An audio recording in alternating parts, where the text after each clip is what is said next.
Assalamu alaikum wa rahmatullahi ta'ala wa barakatuhu. Sunana Umma Kulsum kamar yadda kuka sani. A yau za mu ɗora ne a inda muka tsaya a cikin shirinmu na baya akan bayanin digital marketing. A yau zan nuna muku yadda kowa zai iya ɗora profile ɗin business ɗin shi akan Google. Ku biyo ni.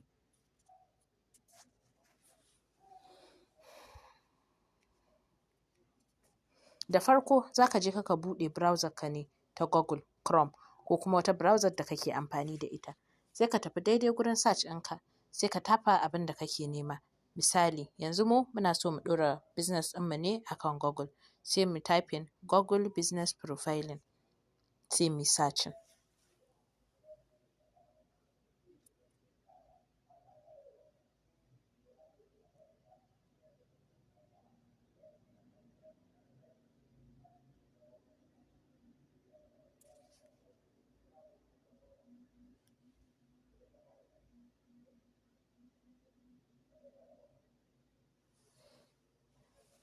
Gashi nan kamar yadda kuke gani ya kawo mu cikin gurin da za mu iya dubo abin da ake kira Google Business Profiling. Yanzu gashi nan option da yawa, sai mu scrolling can ƙasa mu dubo. Gashi nan aka sa Google Business Profile get listed on Google. Da haka sai mu shiga wannan shafi domin a nan ne za mu samu damar da za mu ɗora business ɗinmu akan Google. Muna zuwa kan shafin zai buɗo maka shafi ne kamar haka, kamar yadda kuke gani akan screen ɗina. Yanzu sai mu danna abin da ake wannan ɗan button ɗin da aka sa wa manage now domin ya kai mu inda za mu ɗora business ɗinmu.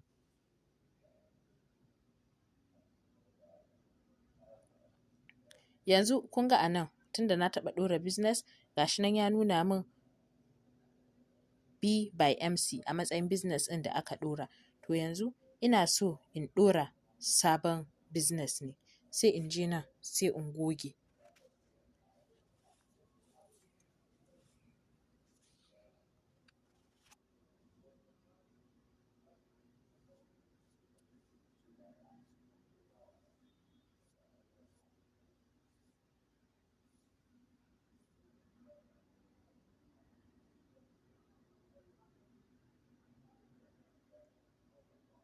Yanzu gashi nan kun ga ya bani dama da zan sake ɗora wani business ɗin online. Ka gani? Maimakon a nan sai suka bamu damar inda za mu saka sunan business ɗinmu. A ƙasa kuma sai suka ce add your business to Google. Wato ka ƙara business ɗinka ko sana'arka ko kasuwancinka akan Google. Sai ka danna akan add your business tunda baka da shi. Abu na farko da za a tambaye ka shine business name. Sai ka type business name ɗinka.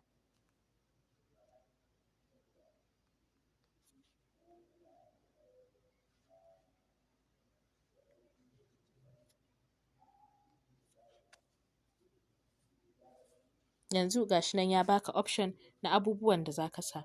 Na farko create a business with this name.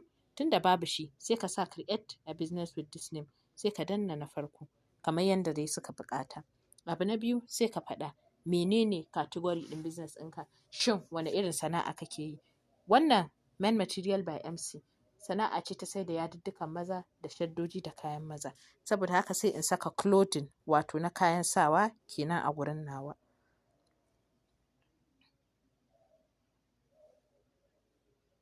Gashi nan sun bani clothing shop, clothing supplier, clothing wholesale, clothing alteration service. Sai ka zaɓi wanda ya daidai da abin da kake yi na sana'arka.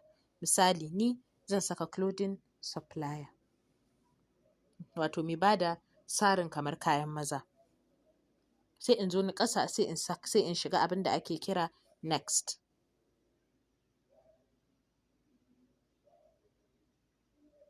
Sai suka ce min a nan ina so in saka adireshin shagona ko ofishina inda mutane za su iya zuwa domin su duba kayana ko kuma domin su sai kayana.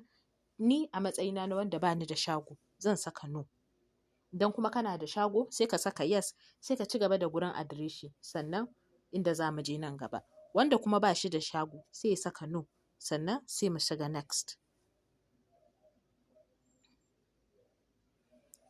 Gashi nan a nan ga waɗanda ba su da shago. Masu shago idan sun zo nan za a ba su dama ne su sa adireshin shagonsu. Mu kuma da ba mu da shago a nan za mu saka abin da ake kira inda muke yin gudanar da kasuwancinmu. Wala Allah gidajenmu ne, wala Allah gidajen 'yan uwanmu ne ko kuma wani guri ne da muka keɓance domin gudanar da kasuwancinsu. Yanzu zan ƙara sunan inda nake yin nawa kasuwancin ko kuma unguwar da nake gudanar da kasuwancina.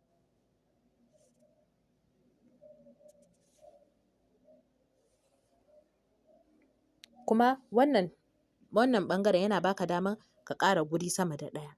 Misali, ni ina so in bar guda ɗaya, amma in kana iyawa za ka iya sa guri guda 2. Ni dai zan bar guda ɗaya. Gashi za mu ci gaba. A nan suna tambaya ta in saka number wayata da shafina na yanar gizo-gizo. To a nan ina da number waya ta kasuwanci na, amma ba ni da shafi na yanar gizo-gizo. Saboda haka zan saka number wayata kaɗai. Kuma ku lura a gefe akwai ɗan tutan Najeriya. Idan ka ga ba tutan Najeriya sai ka danna, zai nuno maka option na wasu ƙasashen. Sai ka zaɓi ƙasar da kake ciki. Idan kuma kai ɗan Najeriya ne sai ka zaɓi Najeriya. Sai kuma ka je ka saka number wayarka.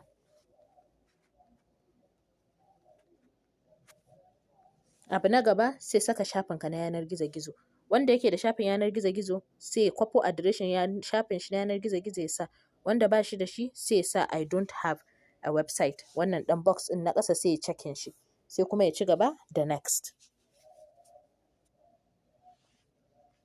Sai kuma stay in the know. Wannan yana bayani ne akan kana so a dinga turo maka update da recommendation ko kuma shawarwari akan kasuwancinka. Wannan abu ne mai kyau. Idan kana da sha'awa za ka sa yes. Idan baka da sha'awa sai ka sa no.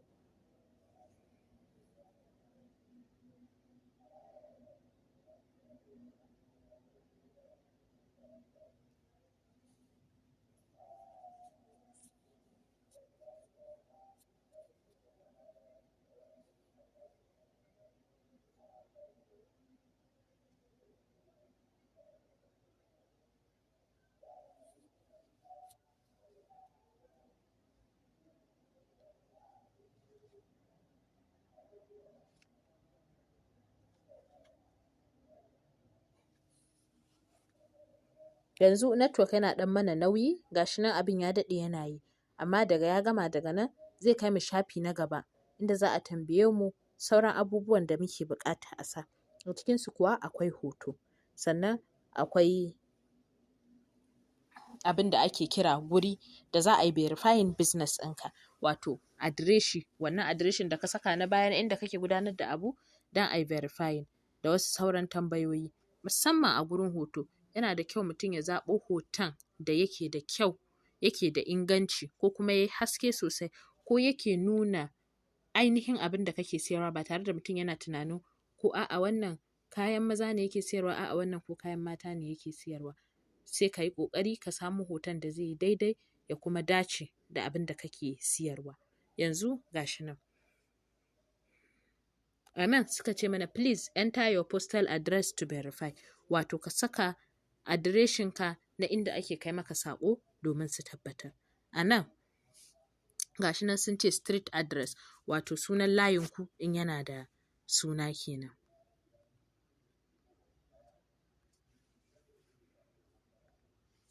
Sai ka saka ƙaramar hukuma.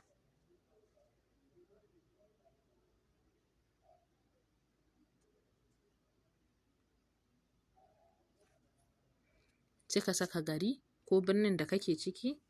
Ga gurin postcode idan kana da shi ka saka, in baka da shi kuma kana iya bari. A ƙarshe kuma sai ka zaɓi jihar da kake a zaune. Gashi nan sai ka saka next. Idan kuma baka da lokaci za ka iya yin verify later, amma ba zai bar business ɗinka ya fito akan Google ba har sai sanda kai verifying. Mu za mu yi verifying namu sai mu saka next.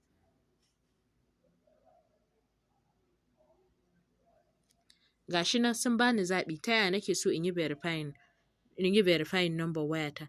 A'a, ina so in yi ta kiran waya ne ko kuma ina so in yi na saƙon text. Ni ina so in yi kiran waya ne.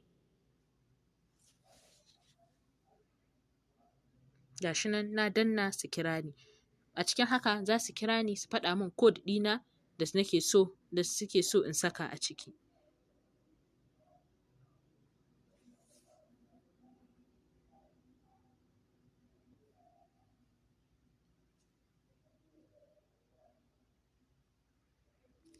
Gashi nan sun kawo ni inda zan sa code ɗin kuma yanzu za su kira ni sai mu saurari kiransu idan ya shigo. Yanzu kamar yadda kuka sani ga kira nan ya shigo, zan ɗauka domin in saurari code ɗin kuma in saka.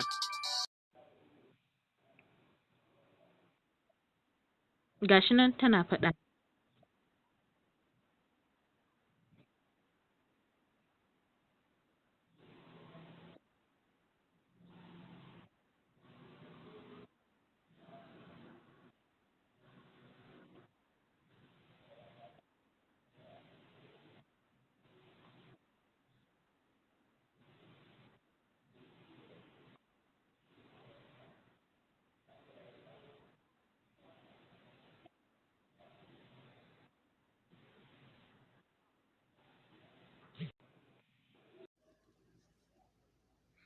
To a nan kun ji ta kira ni kuma ta faɗa min code ɗina, amma saboda intanet ɗinmu ya katse ba za mu iya saka code ɗin ba.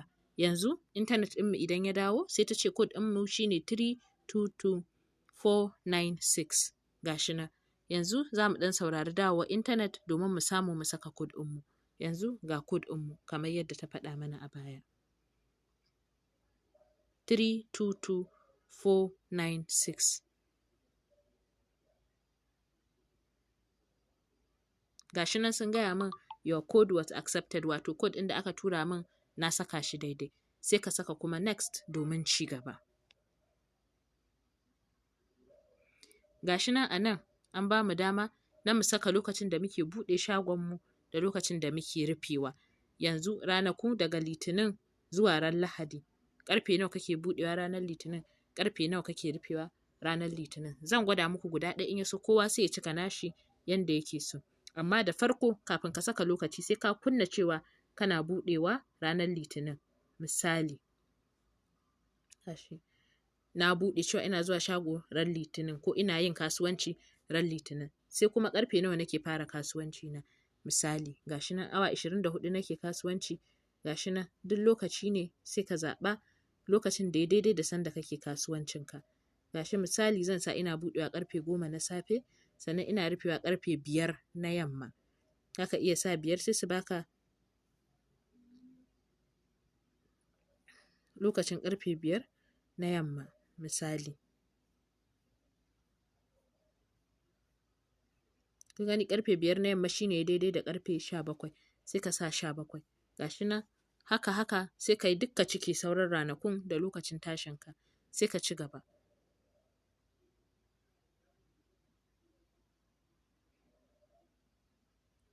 A nan suna tambayar ka ni kana so ka ba wa kwastomomin ka dama na yanda za su dinga maka tambaya ko su dinga turo maka saƙonni.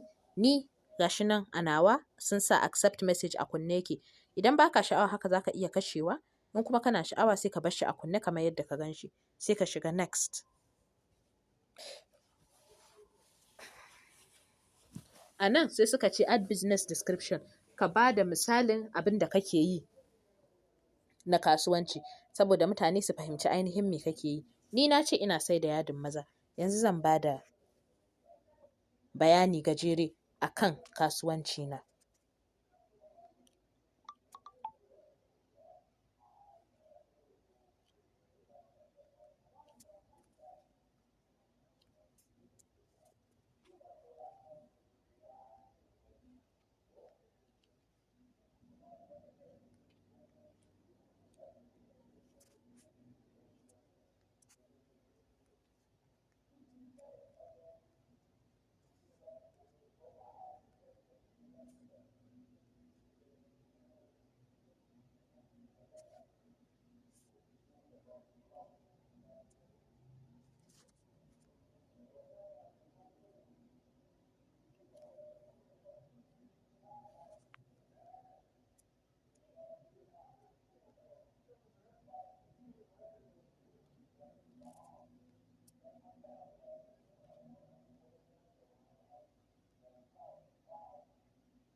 Yanzu gashi nan na ba da gajeren bayani akan business ɗina sai in saka musu next.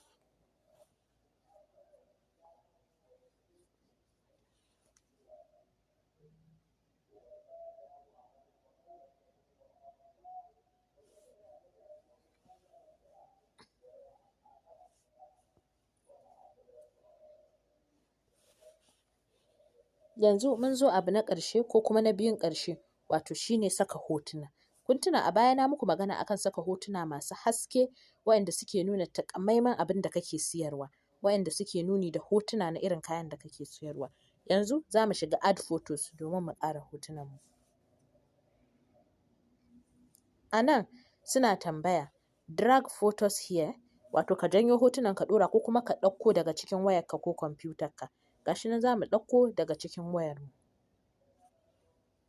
Gashi nan ya kawo mu gurin directly inda hotunan da suke kan wayarmu suke. Sai ka shiga cikin browse. Gashi nan a nan yana tambayar ka AI gallery, wato ka shiga cikin hotunanka, contacts, akan drive ɗinka ne, akan gashi nan a cikin photos ne, duk dai sai ka zaɓi a inda hotunanka yake domin ka ɗauko. In kuma a saman nan ne kake so ka ɗauko da shi, sai ka ɗauko. Misali zan iya sa this week ko hotunan wannan satin. Misali gasu nan hotunan da suke kai na wannan satin, sai in duba in gani wanne ne yake da hoton yadin maza da na ce tunda yadin maza na ce ina siyarwa. Sai in ɗauko kamar yanzu wannan hoton yadin maza ne, wannan ma hoton yadin maza ne, ga wani ma hoton yadin maza ne. Duk gashi nan ka zaɓi yawan adadin hotunan da kake so ka ɗora a kai wanda suka shafi abin da ake kira yadin maza ko kuma duk abin da ka saka a kai na sana'arka domin ka je ka ɗora. Yanzu na zaɓi hotuna guda 6, za ka iya sa ƙasa da haka, za ka iya sa da haka. Sai ka shiga gurin select. Gashi nan ya zo yana uploading, yana ɗora min hotunan akan Google Business ɗina.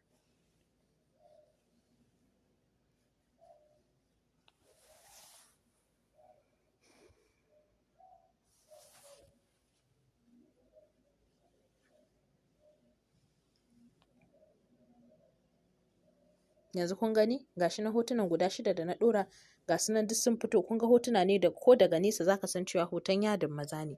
Sai in saka next domin in tafi mataki na ƙarshe. Gashi nan sun ce min your edit will be visible once you are verified, wato za su bani dama in ci gaba da ɗora hotuna ko ina gyarawa ko ina ƙara lokacin buɗewa na da tashi da Google sun yi verifying business ina. A ƙarshe sai in saka continue.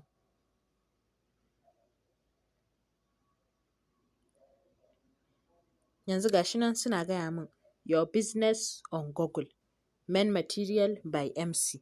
Gashi nan kun gani, gashi nan sun saka min ga number wayata nan da na ɗora, gashi nan share ga save da dai sauran abubuwa da na ɗora, da hotuna da reviews da update da gashi nan dai.